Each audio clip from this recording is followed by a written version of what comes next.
Decía nuestro buen amigo Aristóteles, mal físico probablemente, pero buen amigo, que la filosofía había nacido del asombro. Y tú cuentas, de hecho, en una de tus respuestas que nos diste al cuestionario, cuentas el día en el que un maestro llegó a tu escuela con un microscopio. Tú estudiaste en una escuela de escasos recursos económicos y no, en aquella época no había que suponer que en una escuela sí hubiera microscopios, pero un día llegó un maestro con un microscopio y cuentas que no has podido olvidar nunca la imagen de las células de la cebolla que viste a través de esa lente.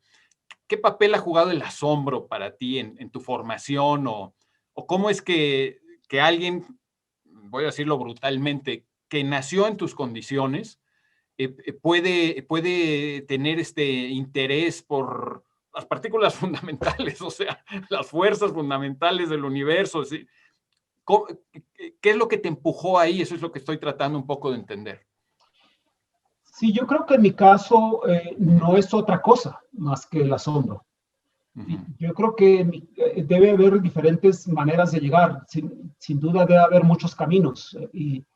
Pero uno de ellos creo que es mi caso, si lo reflexiono, tiene que ver con el asalto, tiene que ver con el golpe repentino, inexplicable. No, porque como esa experiencia tengo otras, ¿no?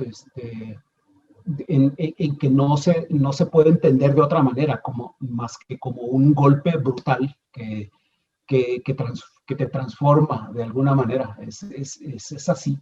Es, por ejemplo, esa experiencia, estar en la fila, bromeando con los compañeros, porque había una larga fila para llegar hasta el microscopio propiedad particular del profesor. Llega mi turno y observo en el microscopio una cáscara de cebolla y es un golpe brutal, del que difícilmente uno se puede reponer, porque es así, no lo sé. Pero inclinarme para ver si efectivamente era la cáscara de cebolla la que estaba en el portaobjetos y volver a mirar una célula. A mí me habían contado que había células y que las células tenían un núcleo. Y yo no sé si ustedes han visto una cebolla, pero la cebolla es hermosa, microscópicamente hablando, es una estructura bellísima, porque tú puedes ver la célula, puedes ver la pared celular y puedes ver el núcleo de la célula. Eso a mí me pareció algo asombroso y entonces sí es verdad lo que dicen los libros.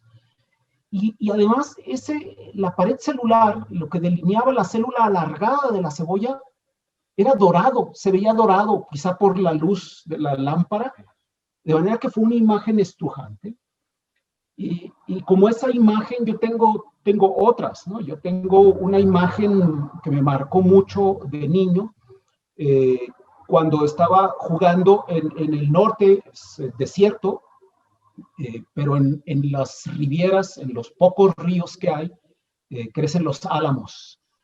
Los álamos son árboles hermosísimos, porque en el otoño se ponen amarillentos y se ve el paisaje fantástico, y eso ocurre en el norte, en el río Conchos y en el río San Pedro y demás. Y para alguien que vive en el desierto, un árbol es algo extraordinario porque representa algo portentoso, porque todo lo demás son arbustos secos.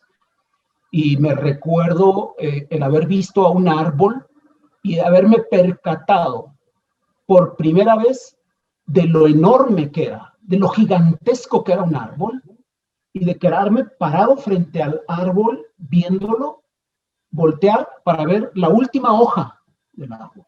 Me tuve que alejar un poco para ver la hoja y luego voltear nuevamente, siendo yo un niño, ¿no?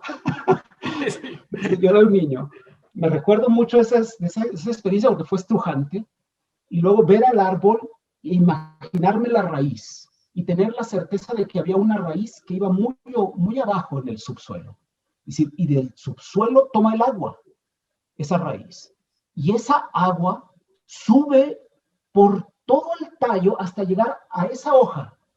¿Cómo puede ser eso?